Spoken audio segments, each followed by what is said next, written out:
선생님께서 가장 강조하고 싶은 노경 관리에서 제일 중요한 거. 가장 중요하게 보는 건 근육을 건강할 때 미리미리 키워놔야 돼요. 허벅지 중간 부분부터 여기를 만졌을 때 어려운 강아지 키우기 쉽게 알려드립니다. 오늘은 강아지 노화 관리에 대해 준비했고요. 이에 대해 설명해 주실 전문가님 모셨습니다. 안녕하세요. 놀러 동물행동 클리닉의 최민경 의사입니다. 얼마 전에 제가 선생님을 또 다른 자리에서 뵀잖아요. 그쵸? 세미나. 제 생각엔 요즘에 이제 반려인 분들이 다 아이들이 또 나이를 들고 노화에 접어들다 보니까 아이들이 더 관심이 많아지는 것 같아서 그래서 오늘 주제도 노화 관리로 준비를 좀 해봤는데요. 일단 이게 막 예전에는 막 그런 얘기 있었던 것 같아요. 10살 넘어가면 막 진짜 노견이고 나이가 많고 막 이랬는데 요즘엔 혹시 강아지 그런 평균 수명 좀 늘어나고 있나요? 제가 확실히 느낀 게 제가 입학할 때만 해도 노령견을 6살로 봤어요. 그러니까 6살. 진짜요? 네. 6살부터 노령견이니까 미리미리 대비하세요. 막 이런 얘기를 많이 했는데 요즘에 뭐 6살 친구들 보시면 아시겠지만 날라다녀요? 날라다녀요. 전혀 노령견이 아니에요. 이제 미국에서 가이드라인이 나왔는데 이제 노령견의 기준은 기대 수명의 75%다. 아. 그러니까 예전에는 뭐 기대 수명을 10살로 봤으니까 75% 계산했을 때 7살로 봤다면 요즘에는 뭐 20살로 보면은 15살이에요. 사실 노견이라면 막 진짜 나이가 오래 사는 것만 중요한 게 아니라 건강하게 오래 살아 중요하다고 생각하는데 노령견들에게 이런 건강 관리에 있어서 반드시 해야 할 검사들이 있나요? 전반적인 건강검진이에요. 근데 여기서 병원에 보면 되게 다양한 검진 종류가 있거든요. 너무 많아요. 네. 근데 저는 기본적인 검사, 그러니까 엑스레이, 그 다음에 혈액 검사, 그리고 초음파까지만 보셔도 아. 기본적인 이런 질병들을 찾을 수가 있어요. 소리 없이 생기는 질병들이 좀 있어요. 그래서 예를 들면 뭐 췌장염이나 그다음 담낭에 슬러지가 끼는 거. 이거는 사실 뭐 이렇게 망가지기 전까지는 크게 겉으로 티가 나질 않기 때문에 이런 거 이렇게 초음파만 봐도 바로 나오거든요. 아프기 전에 미리 알 수 있어요? 네. 소리 소문 없이 아픈 것 중에 저도 최근에 느낀 건데 양치, 치아 관리가 그쵸. 되게 이걸 안 하고 하고가 크다고 하던데 네. 실제로 좀 어때요? 이빨이 뇌랑 가장 가까이 연결이 돼 있어요. 아 그래요? 네. 그 이빨에 있는 세균들이 네. 뇌로 이동을 하고 아니면 또 전신으로 퍼질 수도 있어요. 혈관을 타고. 그렇기 때문에 실제로 이빨이 안 좋은 친구들이 이빨 상태가 좋은 친구들보다 치매 걸릴 확률이 높다는 연구 결과도 있고요.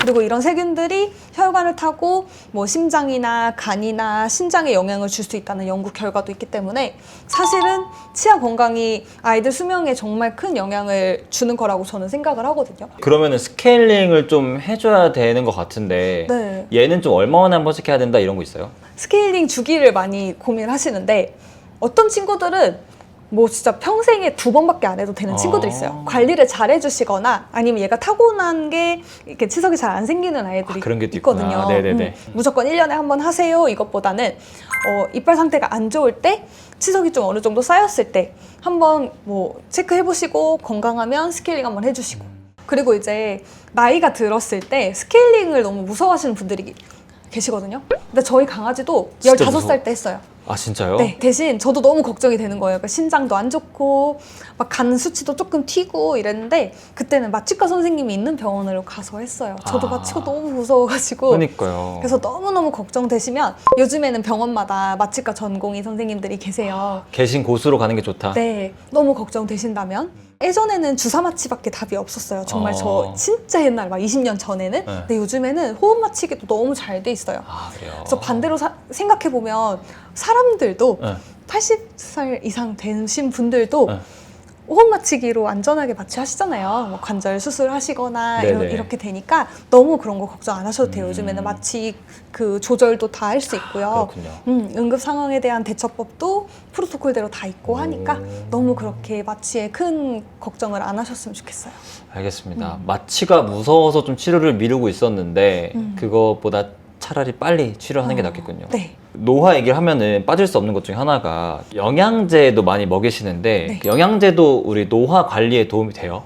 어느 정도 된다는 연구 결과 있긴 해요. 네. 그래서 나이가 들었는데 어떤 걸 챙겨줘야 되냐고 많이 질문을 해주셔서 어려워요. 저는 항상 아, 무조건. 어릴 때는 몸에서 천연 항산화제가 나와요. 그래서 몸이 막 이렇게 일을 하면서 활성산소라는 나쁜 물질을 내보내는데 네. 이거를 항산화제가 몸에서 그 기본적으로 가지고 있으니까 어느 정도 커버가 되는데 나이가 들수록 이런 천연 항산화제가 떨어져요. 그렇기 때문에 보충을 해줘야 어느 정도 이 기본적인 산화 스트레스를 막아줄 수 있는 거죠. 혹시 선생님이 이거 괜찮던데 하는 특정 제품이 있다면 궁금해요. 말해도 되나요? 네. 그래서 여기 멍터뷰니까. 제가 핑구 나중에 나이 들면 먹이려고 만든 놀로의 에너지핏 있고요. 에너지핏. 네, 에너지핏 있고 그 다음에 많이 유명할 거예요. 액티베이트 그리고 뭐 오큐글로 그 다음에 매니왕 이런 제품들. 그러면 혹시 항산화제 말고도 조금 더 챙겨주고 싶을 텐데 오메가3가 생각보다 만병통치약이에요. 저희 우스갯소리로 또메가3라 하는데 오메가3 정말 진짜 효과 있어요, 노화에? 네. 피부에도 도움되죠, 심장에도 도움되죠, 신장에도 도움되죠, 뭐 췌장염에도 도움되죠. 그래서 진짜 뭐 없는 게 없어요, 오메가3 효능이. 그래서 저는 기본적으로는 오메가3 좀 챙겨주셨으면 좋겠다. 우리 강아지들을 케어할 때, 노경 케어할 때 특히 좋은 홈케어 꿀팁 이런 거 좀 궁금해요. 가장 좋은 홈케어는 아이들이 나이가 많아요. 그래서 좀 굳이 얘를 고생시키고 싶지 않다 하고 그냥 놔두는 거. 저는 그거 말고요.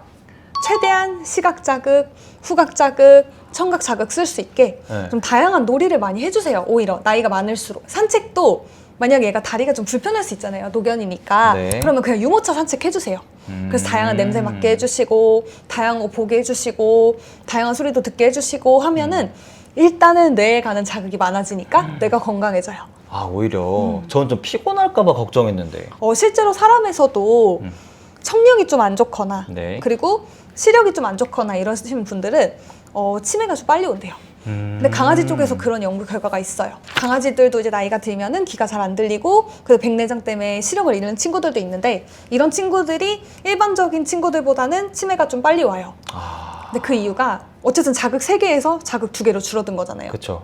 그러니까 그만큼 뇌에 자극이 적게 가고 그러면 뇌가 더 일을 안 하고 그러니까 또 인지장애 증후군이 빨리 오게 되는 거죠. 그런 것도 좀 궁금해요. 저희 이렇게 집에 나갈 때 불 켜두고 나가잖아요. 이거를 어느 정도까지 켜놔야 되냐, 막 뭐 눈부실 수 있다 얘기가 많아가지고. 자연광이 좀 잘 들어오게 해주시는 게 좋아요. 그게 좋아요. 그러니까 억지로 뭐 암막 커튼 쳐주시고 불을 켜주시고 가는 것보다는 그냥 바깥에 그 낮 밤을 그대로 느낄 수 있게 해주시면 되고, 너무 어두워서 걱정이 되실 때는 형광등보다는 좀 간접등 같은 거 해주시면 좋을 것 같아요. 뭐 예를 들면 눈이 잘 안 보이는 친구들 같은 경우에는 네. 빛은 봐요. 빛은 보는 친구들이 있어서 얘가 잘 쉬는 공간 근처에 간접등 해주시면 얘가 그 빛을 보고 따라갈 수 있거든요. 그래서 저도 저희 강아지 옛날에 키울 때는 그 집 근처에 간접등 하나 이렇게 만들어줘요. 그럼 얘가 그 빛을 따라서 가요. 집 근처에 간접등을 해놓는 게 중요하네요. 네. 근데 이것도 만약에 네. 빛에 너무 예민한 친구들이라면 만약에 그 친구가 쉴 때는 그 간접등 꺼주시면 되고요. 다른 방법들도 있을까요? 그리고 노견들 되면 배변 실수가 많아질 수 있어요. 그래서 자다가 쉬를 하는 경우도 있고, 뭐 배변 패드인 줄 알고 이불에다 쉬를 하는 경우가 있어서, 이런 경우에는 밑에 이제 사람 애기들 배변 못 가릴 때 쓰는 방수 매트 같은 거 있거든요. 그래서 뭐 방수 매트 같은 거 깔아주시면 보호자님이 조금 편하실 거예요. 그리고 아이들이 밥을 진짜 안 먹을 거예요. 노견이 되면 이제 신장이 안 좋아지고 몸이 이것저것 안 좋은 데가 생기니까 예민한 친구들은 식욕이 사라져요. 그러니까 사실 우리도 몸 상태 안 좋으면 입맛 없잖아요. 맞아요, 그러니까 맞아요. 얘네들 똑같은 거예요. 근데 또 아플수록 처방식을 먹어야 되는데 처방식이 맛이 없어요. 그래서 저도 솔직히 이게 진짜 힘들었던 것 같아요. 처방식 먹이기. 그리고 좀 다양한 처방식도 시도해보시고 데워도 줘보시고 뭐 막 그 미지근하게도 줘보시고 막 육수도 타서 주시고 막 이런 것 좀 중요한 것 방법이 같아요. 꽤 많죠. 그러면은 이제 좀 많은 꿀팁들을 알아봤는데, 혹시 선생님께서 가장 강조하고 싶은 노경 관리에서 제일 중요한 거 뭐가 있을까요? 가장 중요하게 보는 건 근육을 건강할 때 미리미리 키워놔야 돼요. 근육, 사람 근육 막 이런 것처럼 그 근육이에요? 네. 모든 만성질환은 아이들이 버틸 수 있는 힘이 있어야 되는데 근육이 다 빠져버리면 그런 힘이 없어져요. 그러니까 운동량도 떨어질 거고 기운도 없어질 거고 이렇게 되는데 그러면 나중에 뭐 신장 질환이나 심장 질환이나 이런 게 있을 때 아이들이 버틸 수 있는 힘이 없어지거든요. 그래서 저는 건강할 때 최대한 근육을 빵빵히 만들어서 나중에 버틸 수 있는 힘을 키워주는 거가 정말 중요하다고 생각을 해요. 혹시 그러면은 지금 푸 같은 경우도 자고 있지만 혹시 그 근육에서 어디를 뭐 봐야 된다 이런 거 있어요? 전 제일 먼저 친구들 이제 아이들 이렇게 오면은 네. 뭐부터 보냐면 허벅지 근육부터. 허벅지, 근데 푸 근육 좀 키워야 될 것 같아요. 고관절 때문에 그쵸. 빠져요. 허벅지 중간 부분부터 여기를 만졌을 때 이게 이렇게 단단하게 부피감이 있어야 돼요. 그리고 그래서 여기가 제일 중요하고요. 그 다음에 이 허리 쪽. 아, 허리는 그래도 조금 있어요. 네. 근육이. 그리고 위로 올라가서 요 갈비뼈 쪽 근육도 애들이 이렇게 뭐라고 해야 되죠? 딱 만졌을 때 밀도감이 있다 라고 보호자님이 느끼시면 돼요. 단단해야 돼요. 네. 여기 조금 근육 좀 키우면 좋을 것 같아요. 어디요? 전반적으로. 전반적으로? 네. 근데 여기서 단백질 조금 더 올려요? 잘 챙겨주시고 약간 경사진 곳 위주로 이렇게 올라가는 그 산책길을 네네. 좀 올라가는 루트로 좀 바꿔주세요. 근데 이것도 막 너무 길 필요 없어요. 한 10분 정도만 약간의 경사가 있는 오르막길 왔다 갔다 해주시면 좋을 것 같아요. 10분 정도 경사 오르는 길 찾아봐야겠네요. 그러면은 선생님 또 마지막으로 노견을 키우시는 분들께 진짜 이 말을 꼭 해주고 싶다 하는 게 있을까요? 지치지 않는 거? 그러니까 사실 저는 저희 강아지 이제 17살, 18살 때부터 투병 생활이 시작이 됐는데 우리 그때 저는 수의대생이었어요. 재롱이. 네, 재롱이. 근데 수의사가 아니라 수의대생이었는데 케어해줄 시간이 진짜 많았지만 그래도 솔직히 가족들이랑 같이 막 돌아가면서 했어도 많이 힘들었어요. 그래서 제가 그때 항상 아찔했던 건 내가 만약 그때 제일 바쁜 시기였으면 어땠을까 라는 생각이 드는데 보통 이제 대부분 이제 1인 가구 분들도 많으실 거고 해서 얘를 케어를 못 해주는 상황도 저는 동물병원에서 일하면서 되게 많이 봤어요. 그러면 되게 미안해 하시면서 막 되게 속상해 하세요. 이거보다 더 해줄 수 있는데 맞아요. 내가 이것밖에 못 해준 거에 대해 되게 죄책감을 가지시는데 제가 항상 말씀드린 거 절대 죄책감 가지지 마시고 보호자님이 하실 수 있는 최대한을 해주시면 돼요. 내가 후회 없게. 보통 나이가 들면 당연히 떠날 수밖에 없는 건데 그 떠나는 전까지 내가 정말 후회 없이 얘한테 재밌는 거 다 해주고 최대한 얘 케어 잘 해주고 이게 저는 제일 중요하다 생각을 해서 보호자님의 마음가짐 마음을 되게 단단히 먹으라고 제가 항상 말씀드리거든요. 사실 인정할 건 인정해야 되고 네. 그 속에서 이제 정말 재밌게 즐겁게 최선을 다해서 케어해 주는 게 중요하겠군요. 오늘 선생님이랑 같이 우리 노견 관리에 대해 좀 배워봤는데 보시는 분들 많은 도움이 되었으면 좋겠고 혹시라도 궁금하신 내용이 있다면 댓글 많이 부탁드립니다. 오늘 영터뷰 여기서 마치겠습니다. 네. 네, 감사합니다. 안녕.